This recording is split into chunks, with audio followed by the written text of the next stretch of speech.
Jangan-jangan, aduh kok saya tidak baca Al-Quran, saya tidak tamat Al-Quran. Mungkin interaksinya macam-macam, ada yang hanya baca saja, ada yang fokus kepada menghafal, ada yang fokus kepada tadabbur. Mana saya yang penting bahwa interaksi kita dengan Al-Quran semakin meningkat. Kemudian juga sedekah juga ya. Ingatkan juga bahwa terima kasih masjid ini juga hidup karena Bapak-Bapak sekalian, dari material maupun non material atas dukungannya kepada kita semua. Tapi mari kita himbau lagi bahwa masih banyak sekali program-program yang memang memerlukan dukungan Bapak sekalian. Mari tingkatkan lagi sedekah kita pada masjid ini. Tujuannya tentu saja untuk memakmurkan masjid, untuk beribadah kepada Allah Subhanahu wa taala, bahwa memang masjid ini memerlukan banyak sekali bantuan, baik itu material maupun material, karena memang terus terang saja bahwa beberapa kegiatan juga di sini kita mungkin tegak lurus dengan keadaan ekonomi juga ya, makin kesini makin menurun gitu ya Tapi terlepas dari semua bahwa kami mengucapkan terima kasih atas semua dukungannya dari Bapak Ibu sekalian. Kemudian juga kami juga mengingatkan bahwa ada program itikaf yang mungkin akan dilaksanakan. Jadi maka silakan Bapak-bapak yang dari sekarang sudah mengintip-intip apa sih kira-kira programnya di itikaf itu. Itu banyak sekali tentu saja kegunaannya, bahwa kita belajar bagaimana kita untuk selalu belajar itikaf di masjid. Kita bisa belajar mandiri ataupun bisa berdiskusi dengan teman-temannya. Karena bagaimana juga selama 24 jam interaksi di masjid ini adalah suatu keberuntungan luar biasa bagi kita, bahwa interaksi di sini ada interaksi yang positif. Kita banyak diskusi tentang agama. Meskipun tidak ada kajian secara formal, tapi ada kajian-kajian yang antar individu, antar kelompok mungkin dalam satu itikaf ini. Bisa itikafnya 24 jam, bisa 10 hari, bisa juga malam saja, bisa juga sebagian kita bisa berdiskusi. Yang paling penting adalah bahwa Bapak sekalian nanti bisa mendaftarkan kepada Pak Dwi di situ untuk untuk itikaf. Kemudian juga pada malam ini akan menjadi imam dan memberikan tausiah kepada kita adalah Bapak Yusmi Nuryadin. Beliau sering sekali di sini sudah bertahun-tahun beliau mengisi acara-acara di sini. Beliau terkenal dengan nama Abu Amr. Saya juga baru tahu namanya Bapak Yusri Nuryadin ini. Saya tahunya tadi ke Pak Rudi, namanya Pak Yusri. Abu Amr, saya tahunya Abu Amr saja. Suaranya khas dan bagi saya sangat enak sekali gitu suaranya nanti kalau mau. Kemudian juga beliau akan Bapak Yusmi Nuryadin SAG CCH COP. Aduh punten saya tidak tahu nih apa artinya. Beliau adalah Ketua Yayasan Quran. Maaf ya.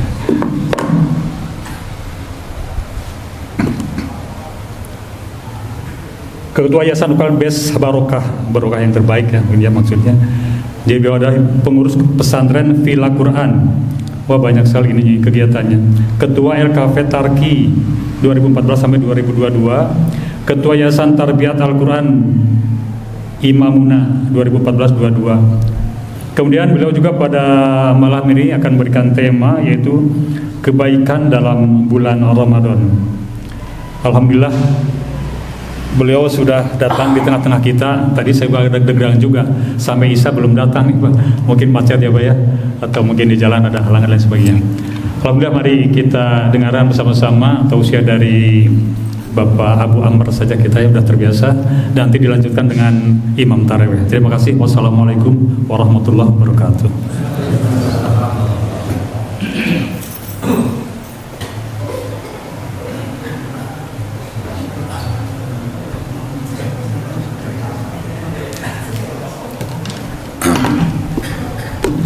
Bismillahirrahmanirrahim. Assalamualaikum warahmatullahi wabarakatuh. Alhamdulillahirabbil alamin. Assalatu wassalamu ala Rasulillah. Asyhadu an la ilaha illallah, asyhadu anna Muhammadar Rasulullah. Bapak Ibu rahmatullah, bersyukur alhamdulillah dengan kuasa dan qudranya kehendaknya kita masih bisa berada di majelis ini, berada di rumah Allah ini dalam rangka menjalankan ketaatan kepada Allah Subhanahu wa taala. Seringkali memang buat kita Pak Ibu spesial ya, nikmat itu. tidak saja sehat, tidak saja panjang umur, ya, yang memang itu kita juga syukuri. Namun itu semua juga dikasih juga kepada mereka yang jauh dari agama ini. Tapi urusan iman, urusan takwa, ya hanya orang pilihan. Hanya orang pilihan.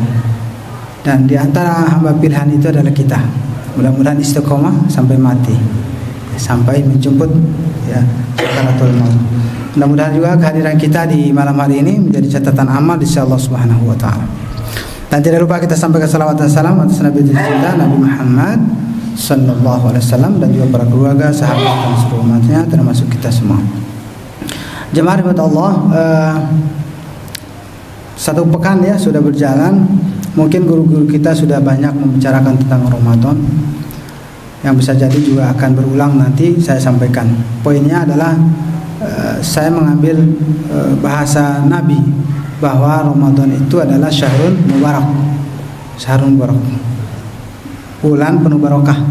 Kalau dalam literatur bahasa, barokah itu diantaranya maknanya adalah kathura khairuhu, banyak kebaikannya.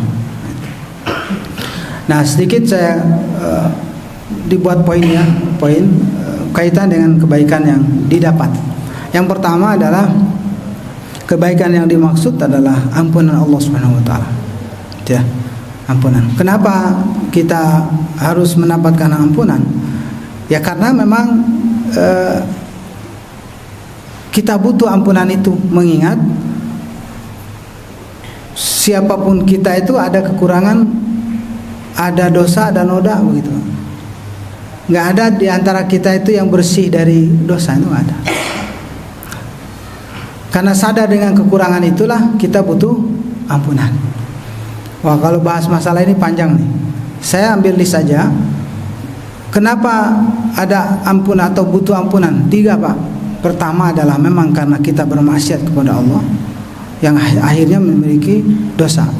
Kemudian yang kedua, karena tidak sempurnanya kita dalam beribadah, gitu. Nggak usah jauh-jauh lah urusan sholat misalkan, kan tidak saja urusan rukun dan syarat kan, urusan sholat kita juga butuh khusyuk, dan itu ditekankan oleh Allah Subhanahu wa taala.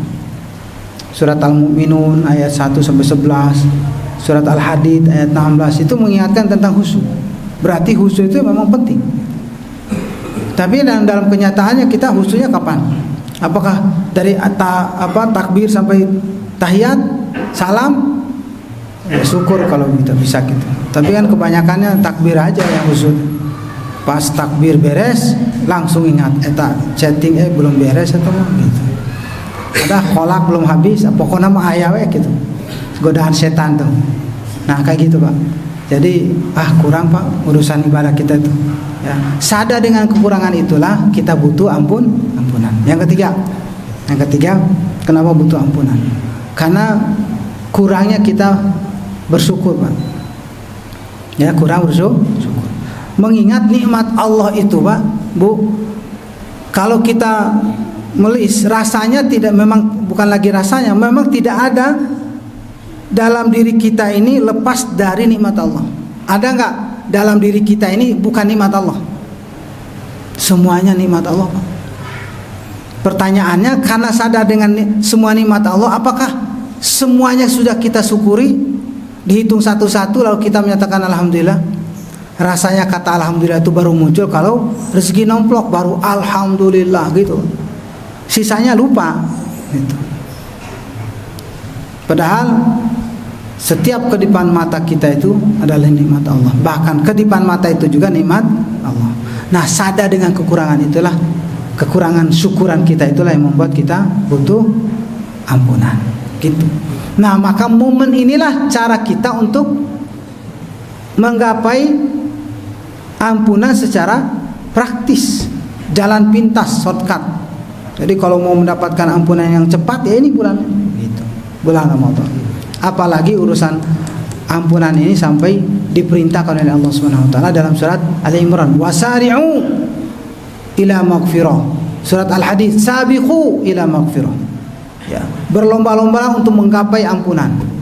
Jadi karena sadar dengan itu ya, memang kita butuh ampunan itu dan memang harus kita meraih ampunan. Nah, oleh karenanya momen Ramadan ini adalah momen yang pas untuk menggapai ampunan itu, karena Ramadan itu penuh barokah. Satu, dua. Yang kedua adalah karena Ramadan ini banyak pahala berlimpah. Yang lebih uniknya lagi itu, dahsyatnya itu di surat Al-Qadar, Pak. Lailatul Qadri khairun min alfi syahr. Kalau kita mendapatkan malam Lailatul Qadar itu, Pak, maka dipastikan ya, ibadah yang kita lakukan itu melebihi nilai daripada ibadah kita di luar Ramadan selama minimal 83 tahun. Kebayang, Pak? Dan artinya apa? Bisa jadi pahala kita itu melampaui usia yang kita miliki, begitu.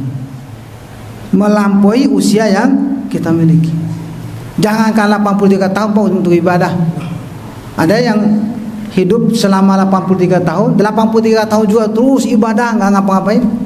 Rasanya nggak mungkin. Jangankan hitungan 83 tahun, Pak. Ini nih bulan Ramadan.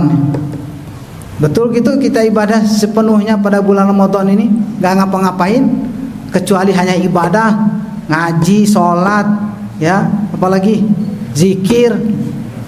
Rasanya mah hanya orang spesial lah. Kita juga kan butuh refreshing, jalan dan seterusnya. Jadi artinya pula bahwa kembali kepada masalah tadi, luar biasa, Pak. Maha baiknya Allah memberikan kesempatan untuk menutupi kekurangan kita dalam urusan pahala, yang kemudian Ramadan hadir untuk membesar gitu ya, pahala yang berlimpah, dahsyat. Oleh karenanya manfaatkan Ramadan itu dengan maksimal, karena memang kita mendapatkan limpahan pahala. Yang ketiga terakhir. Yang ketiga, Ramadan itu disebut Syahrul Mubarak itu karena kita lihat Nabi menyatakan futihat abwaabul jannah, dibuka pintu surga. Artinya apa di sini? Jalan pintas bagi kita untuk meraih surga Allah SWT. Sampai bagi mereka yang saum saja sudah ditetapkan diberikan surga spesial. Itu gambar luar biasa. Nah, tinggal begini, Pak, Ibu. Itu baru cuma 3 ya, sisanya nanti disambung oleh guru kita yang lain, atau mungkin bisa ditambah yang karena pengetahuan kita yang sudah banyak. Pertanyaannya adalah, mungkinkah apa yang kita paham tadi tentang Syahrul Ramadan itu bisa kita peroleh tanpa ngapa-ngapain? Nggak mungkin jawabannya. Jadi artinya apa? Kebarokahan itu harus didapat dengan beramal gitu. Nggak bisa dengan diem aja nggak ngapa-ngapain, nggak bisa. Jadi tetap beramal dengan ibadah, baik itu ibadah yang wajib maupun yang sunnah. Raihlah apa yang dijanjikan Allah, bahwa Ramadan itu adalah penuh kebarokahan ya, dengan menjalankan ibadah Ramadan ya, puasanya gitu ya, apalagi ya sholat wajib udah jelas itu ya, tilawah Qur'annya tadi pada DKM juga ceritakan tentang ada yang sudah hatam dan seterusnya ya, motivasi buat kita semua. Nah, ini penting buat kita. Nah, hanya saja tetap masih ada hal yang perlu dipenuhi. Setelah kita beramal dengan maksimal, Pak, itu juga tidak akan bisa kita peroleh kalau tidak dibingkai dengan keikhlasan. Nah, itu ya, orientasi kita ibadah itu karena Allah. Pokoknya mah semuanya Allah, karena Allah, untuk Allah gitu. Ya. Karena ada juga orang beribadah saum misalkan, itu seringkali ada yang bilang saya harus menjalankan saum, kenapa? Saya pingin diet. Nah, itu salah niat atau teman. Nah, itu. Kalaupun ada dampaknya, itu bukan tujuan. Itu intifa aja, mengambil manfaat dari ibadah. Ya. Kalau jadi umpamanya dengan saum kita kondisi darahnya jadi stabil misalkan, ya bonus aja begitu. Menjadi sehat bonus. Orientasi utamanya adalah karena Allah Subhanahu wa taala. Ya. Jadi perlu ikhlas. Ini poin utamanya. Dan yang terakhir nih Pak. Terakhir, bagaimana cara kita tahu bahwa kita ikhlas? Gampang Pak, cuma 3. Sisanya juga nanti pelajari sendiri, tambahan dari guru kita yang lain. Yang pertama, orang ikhlas itu gampang lupa dan melupakan amal baiknya yang sudah dilakukan. Ya, gampang lupa dan melupakan. Gak perlu disebut-sebut, ya. Apapun amalnya, ya. Termasuk amal kita mendoakan orang lain. Nggak usah dicerita lagi kepada orang lain. Pak, tadi malam saya doain bapak. Udah mah, bukan ikhlas atau mah. Udah cicing weh gitu. Ya, pokoknya mah lakukan tanpa harus mengingat-ingat lagi amal baik kita. Yang kedua, tidak terpengaruh dengan omongan orang apakah dia memuja-muji kita atau menghina. Terpengaruh. Wih, keren bacanya. Jaga biasa. Alhamdulillah, paling itu. Jadi mentokinnya kepada Allah. Wih, rajin banget ke masjidnya. Biasa aja. Alhamdulillah. Udah jawabannya alhamdulillah. Tengaruh. Apalagi orang yang nyinyirin kita, ya, nyinyirin nggak ngaruh. Pokoknya mah ini pas tempat yang terapan cuek itu ya di sini, yaitu cuek dengan omongan orang. Dan yang terakhir, ini benar-benar terakhir mah. Terakhir sebelum batuk-batuk. Biasanya kelamaan kalau batuknya.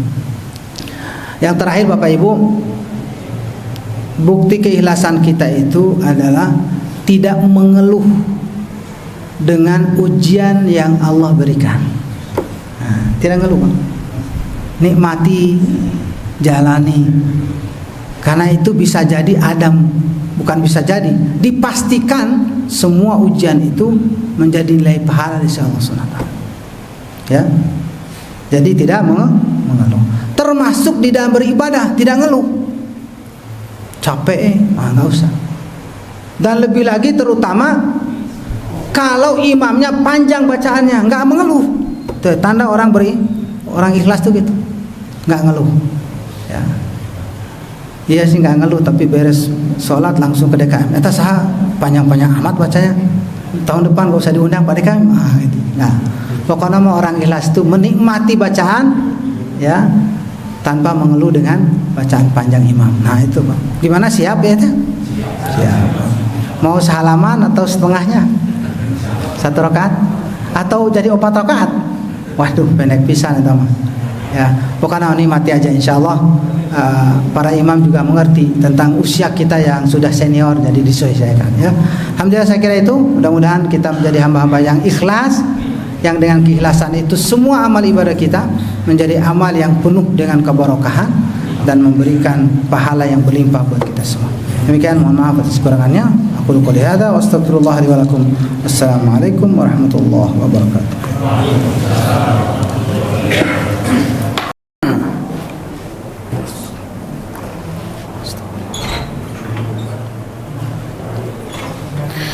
Allahu akbar.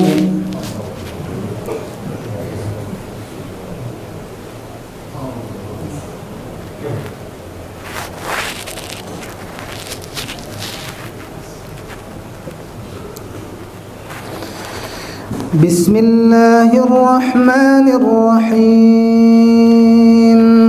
Alhamdulillahi rabbil alamin. Ar-Rahmanir-Rahim. Maliki yaumiddin. Iyyaka na'budu wa iyyaka nasta'in. Ihdinas siratal mustaqim. Siratal ladzina an'amta 'alaihim ghairil maghdubi 'alaihim waladdallin.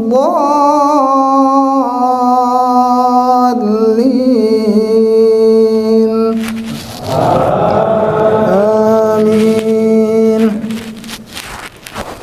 Bismillahirrahmanirrahim. Hamim. Tanzilul kitabi minallahil azizil hakim. Ma khalaqnas samawati wal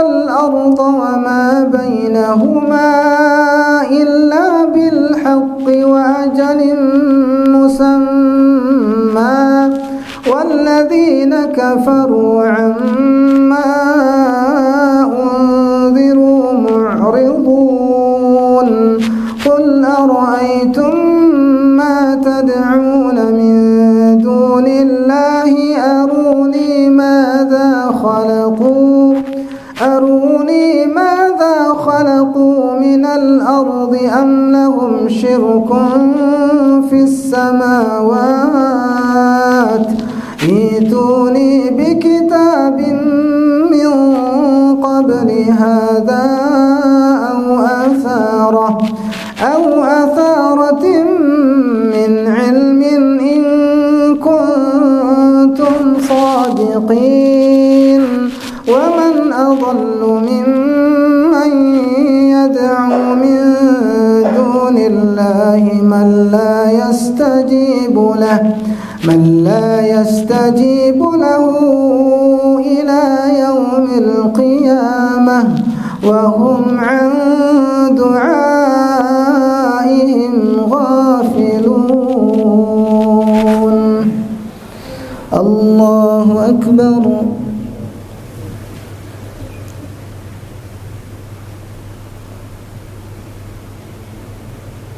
سمع الله لمن حمده.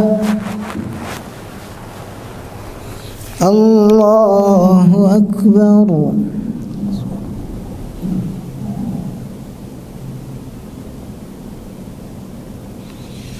الله أكبر.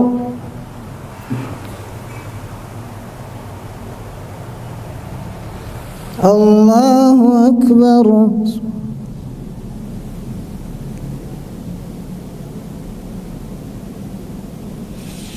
الله أكبر. بسم الله الرحمن الرحيم.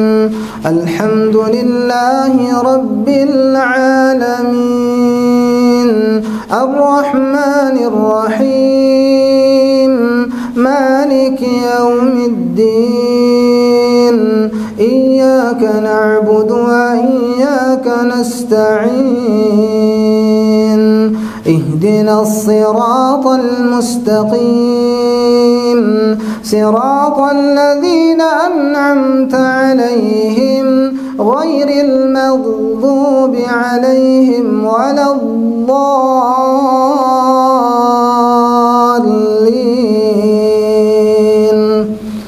آمين.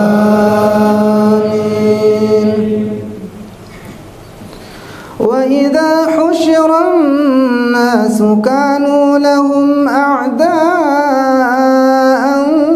وكانوا بعبادتهم كافرين وإذا تتلى عليهم آياتنا بينات قال الذين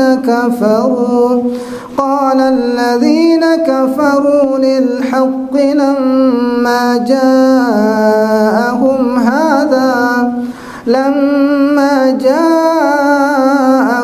هذا سحر مبين أم يقولون افتراه قل إن افتريته فلا تملكون لي من الله شيئا هو أعلم بما تفيضون فيه كفى به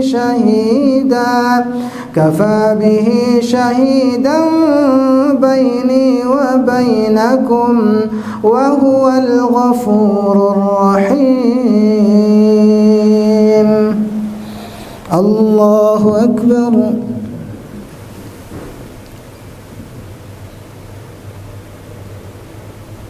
سمع الله لمن حمده. الله أكبر.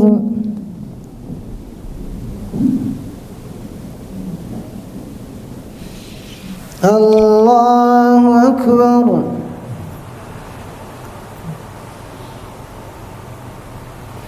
الله أكبر.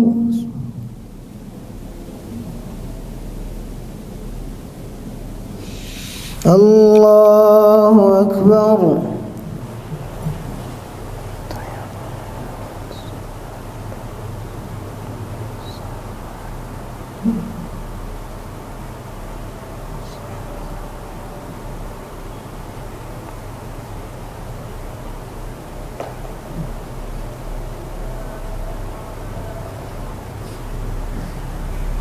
Assalamualaikum warahmatullah. Assalamualaikum warahmatullah. Astagfirullah.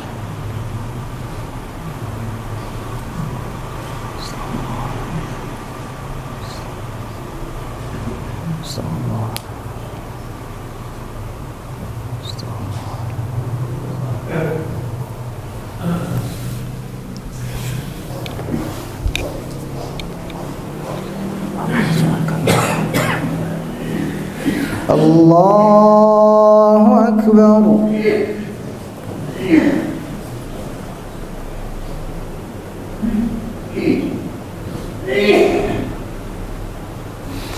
Bismillahirrahmanirrahim.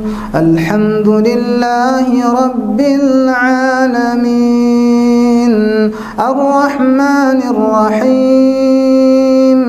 مالك يوم الدين. إياك نعبد وإياك نستعين. اهدنا الصراط المستقيم.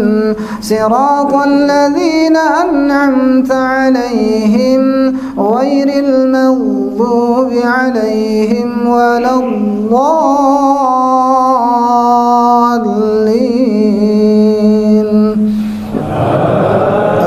آمين.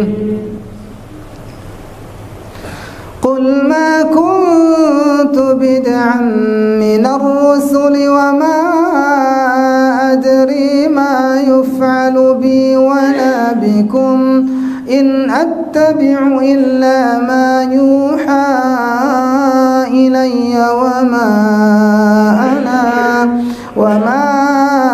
أنا إلا نذير مبين. قل أرأيتم إن كان من عند الله وكفرتم به وشهد شاهد من بني إسرائيل على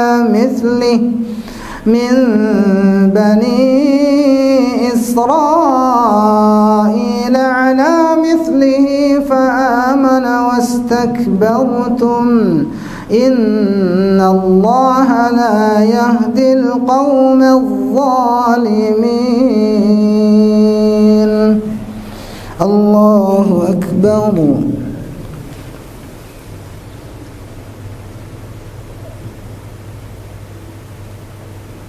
سمع الله لمن حمده.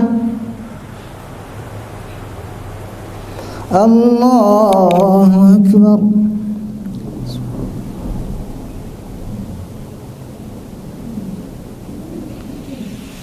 الله أكبر.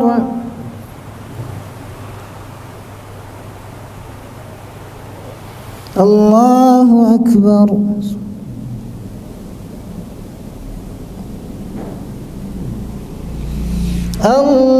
الله أكبر. بسم الله الرحمن الرحيم. الحمد لله رب العالمين. الرحمن الرحيم. مالك يوم الدين. إياك نعبد وإياك نستعين. اهدنا الصراط المستقيم. صراط الذين أنعمت عليهم غير المغضوب عليهم ولا الضالين.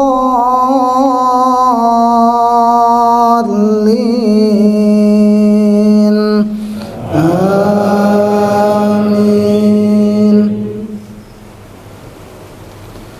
وقال الذين كفروا للذين آمنوا آمنوا لو كان خيرا ما سبقونا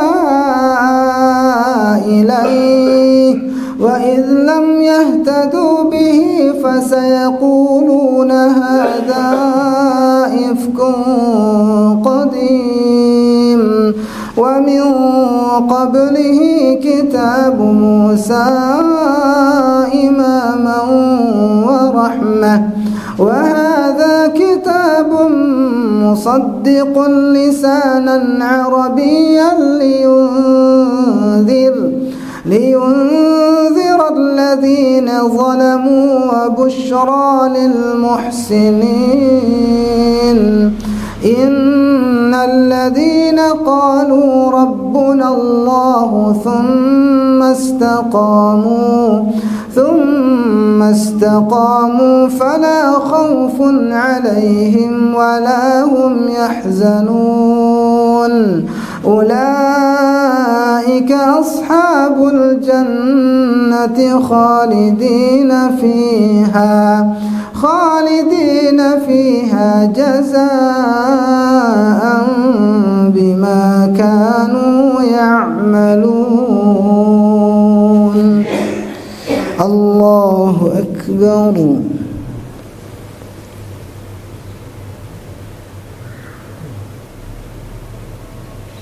سمع الله لمن حمده. الله أكبر.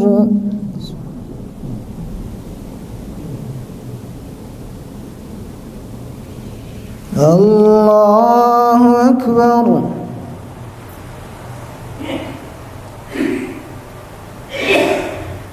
الله أكبر.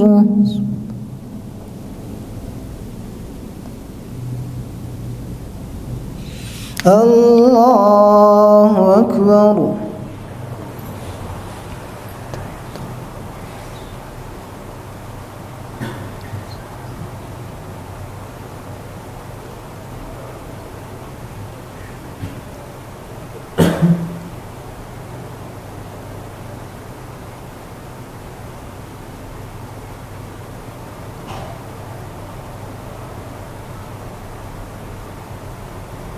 السلام عليكم ورحمة الله.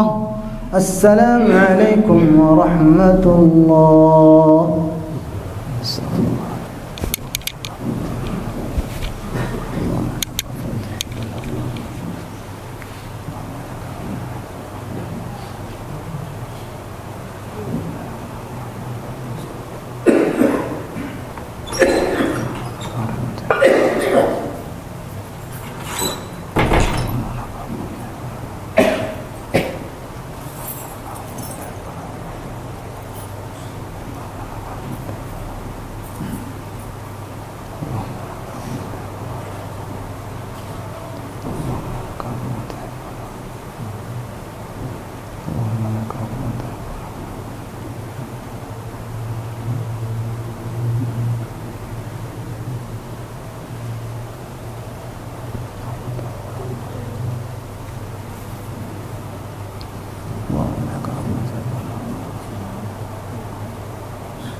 الله أكبر.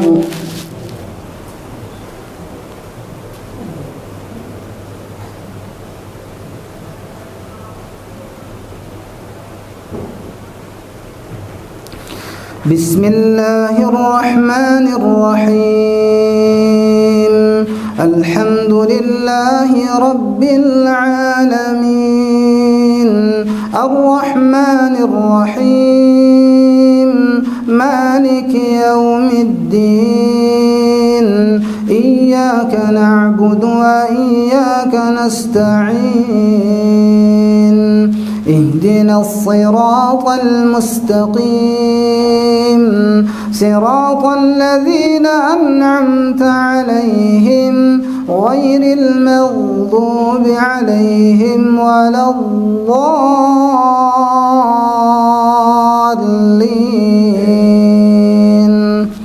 آمين. ووصينا الإنسان بوالديه إحسانا حملته أمه كرها ووضعته كرها وحمله وفصاله 30 شهرا حتى إذا بلغ أشده وبلغ 40 سنة قال رب أوزعني أن أشكر نعمتك التي أنعمت علي وعلى والدي وأن أعمل صالحا ترضاه وأصلح لي في ذريتي إني تبت إليك وإني من المسلمين. أولئك الذين نتقبل عنهم أحسن ما عملوا ونتجاوز عن سيئاتهم في أصحاب الجنة وعد الصدق الذي كانوا يوعدون. الله أكبر.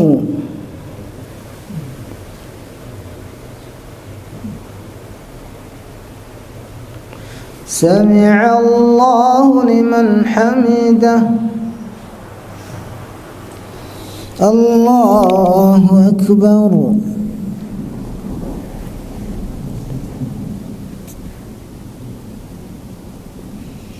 الله أكبر.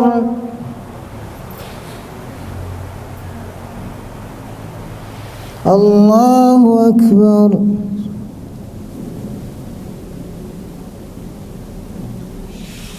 الله أكبر. بسم الله الرحمن الرحيم. الحمد لله رب العالمين الرحمن الرحيم مالك يوم الدين إياك نعبد وإياك نستعين اهدنا الصراط المستقيم صراط الذين أنعمت عليهم غير المغضوب عليهم ولا الضالين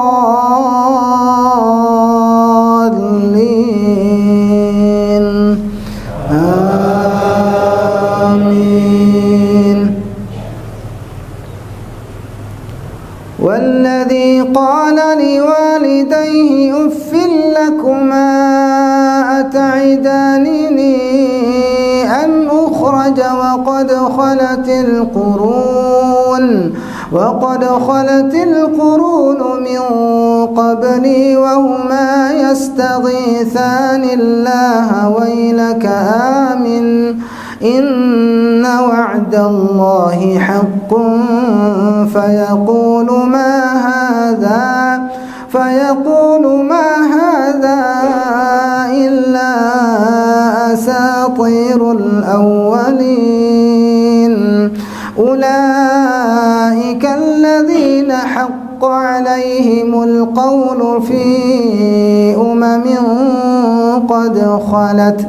قد خلت من قبلهم من الجن والإنس إنهم كانوا خاسرين.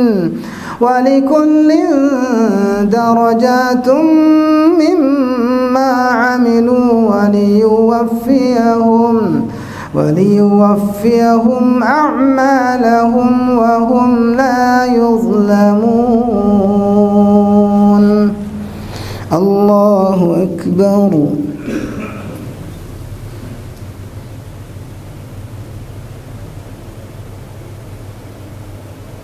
سمع الله لمن حمده. الله أكبر.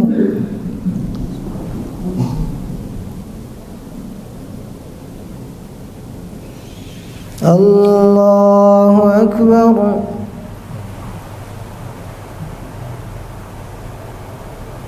الله أكبر.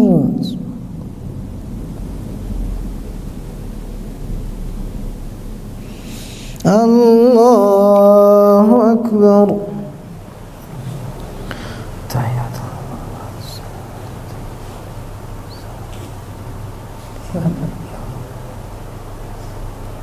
السلام علينا.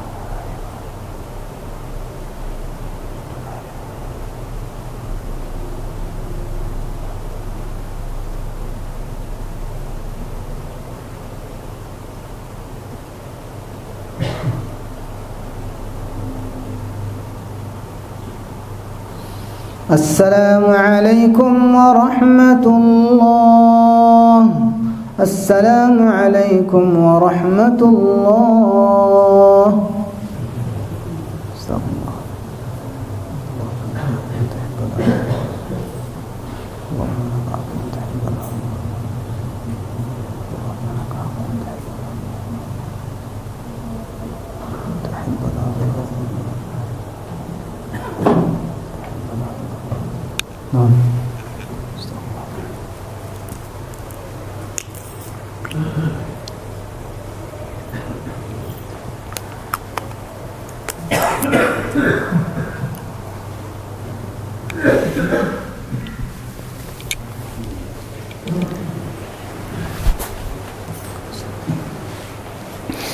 الله أكبر.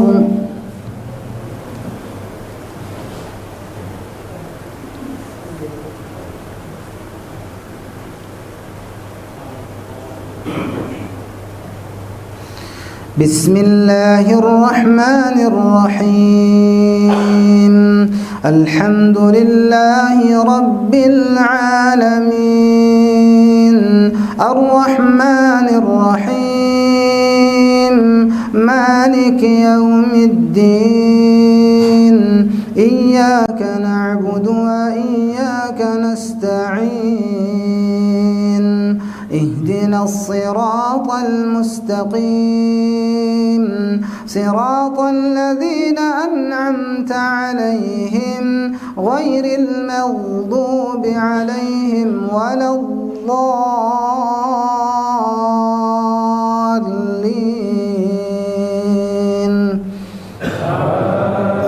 آمين. ويوم يعرض الذين كفروا على النار أذهبتم طيباتكم في حياتكم الدنيا واستمتعتم بها فاليوم تجزون عذاب الهون بما كنتم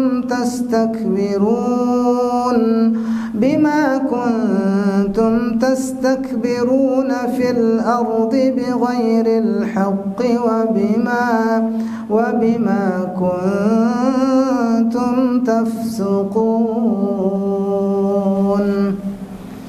الله أكبر.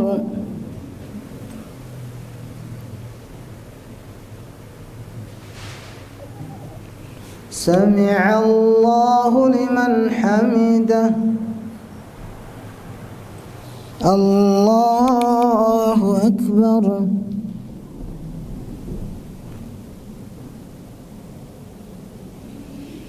الله أكبر.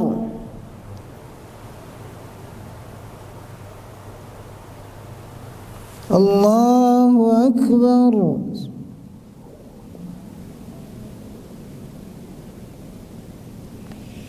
الله أكبر. بسم الله الرحمن الرحيم. الحمد لله رب العالمين الرحمن الرحيم مالك يوم الدين إياك نعبد وإياك نستعين اهدنا الصراط المستقيم صراط الذين أنعمت عليهم غير المغضوب عليهم ولا الضالين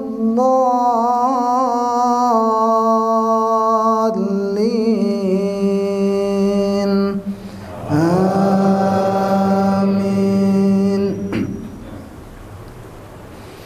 ويوم يعرض الذين كفروا على النار أليس هذا بالحق قالوا بلى وربنا قال فذوقوا العذاب بما كنتم تكفرون فاصبر كما صبر أولو العزم من الرسل ولا تستعجل لهم كأنهم يوم يرون ما يوعدون لم يلبثوا إلا ساعة من نهار فهل يهلك إلا القوم الفاسقون.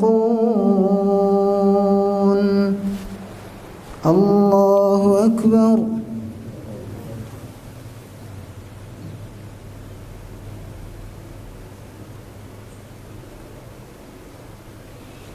سمع الله لمن حمده. الله أكبر.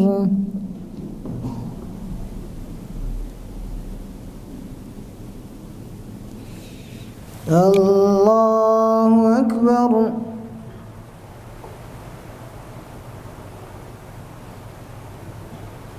الله أكبر.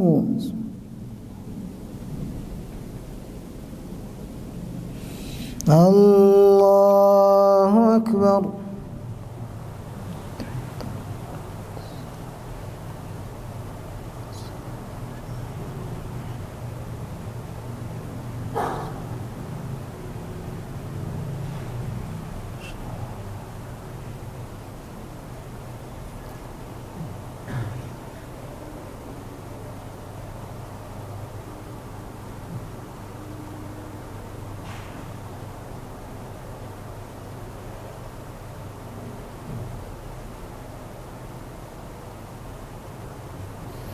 السلام عليكم ورحمة الله.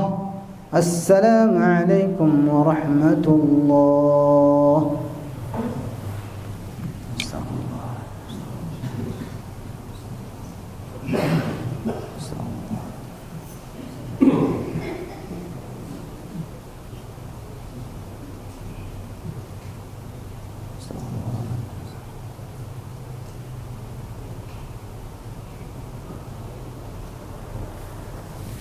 Kita lanjut dengan witir 3 rakaat.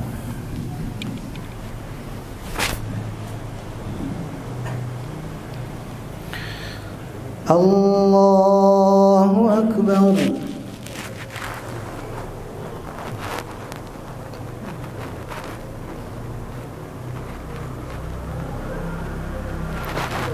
Bismillahirrahmanirrahim. Alhamdulillahi Rabbil Alamin Ar-Rahmanir Rahim Maliki Yawmiddin Iyyaka na'budu wa iyyaka nasta'in Ihdinas siratal mustaqim صراط الذين أنعمت عليهم غير المغضوب عليهم ولا الضالين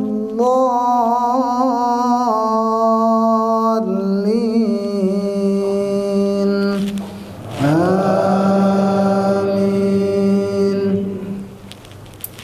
بسم الله الرحمن الرحيم. إنا أنزلناه في ليلة القدر وما أدراك ما ليلة القدر. ليلة القدر خير من 1000 شهر. تنزل الملائكة والروح فيها بإذن ربهم من كل أمر. سلام هي حتى مطلع الفجر. الله أكبر.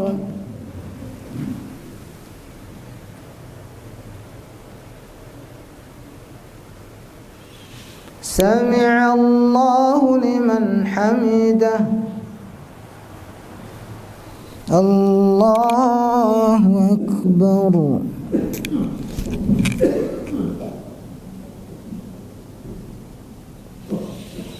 الله أكبر.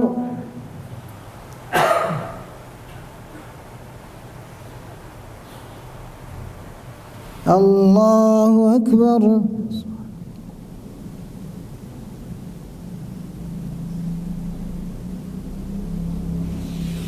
الله أكبر. بسم الله الرحمن الرحيم. الحمد لله رب العالمين. الرحمن الرحيم. مالك يوم الدين. إياك نعبد وإياك نستعين. اهدنا الصراط المستقيم.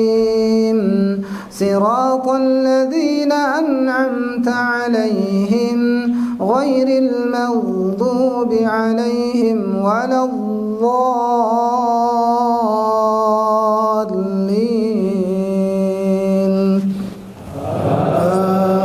آمين. بسم الله الرحمن الرحيم. قل يا أيها الكافرون لا أعبد ما تعبدون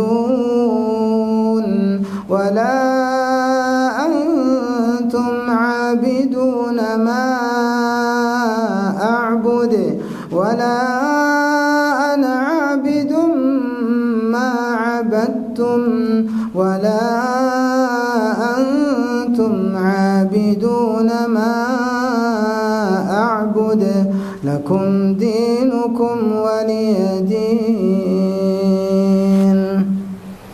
الله أكبر.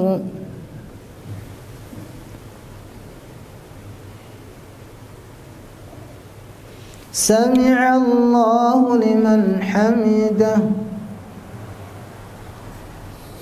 الله أكبر.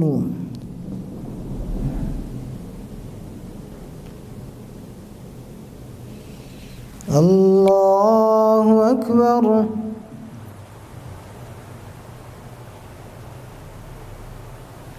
الله أكبر.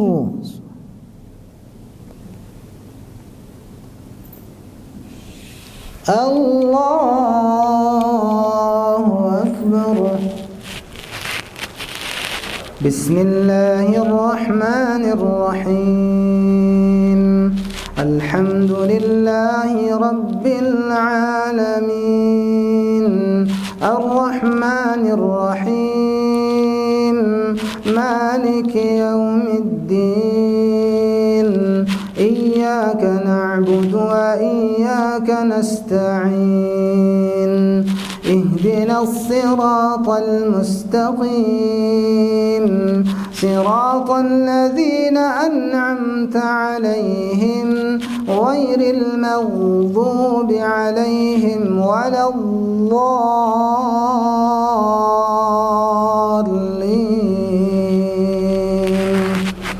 آمين. بسم الله الرحمن الرحيم قل هو الله أحد الله الصمد لم يلد ولم يولد ولم يكن له كفوا أحد. بسم الله الرحمن الرحيم قل أعوذ برب الفلق من شر ما خلق ومن شر غاسق إذا وقب ومن شر النفاثات في العقد ومن شر حاسد إذا حسد. بسم الله الرحمن الرحيم قل أعوذ برب الناس ملك الناس إله الناس من شر الوسواس الخناس الذي يوسوس في صدور الناس من الجنة والناس. الله أكبر.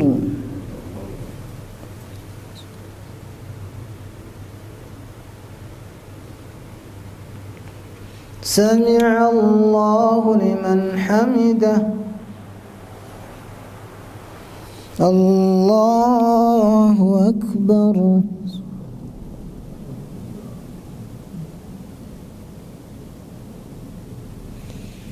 الله أكبر.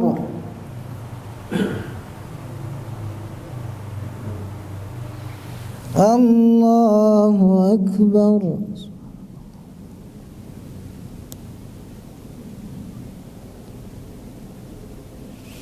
الله أكبر.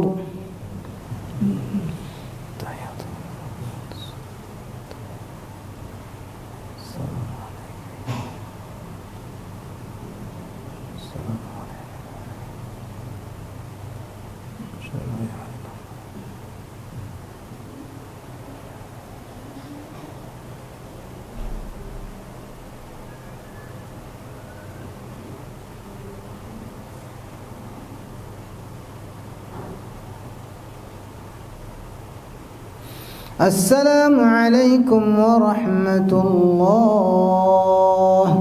السلام عليكم ورحمة الله. سبحان الملك القدوس سبحان الملك القدوس سبحان الملك القدوس سبوح القدوس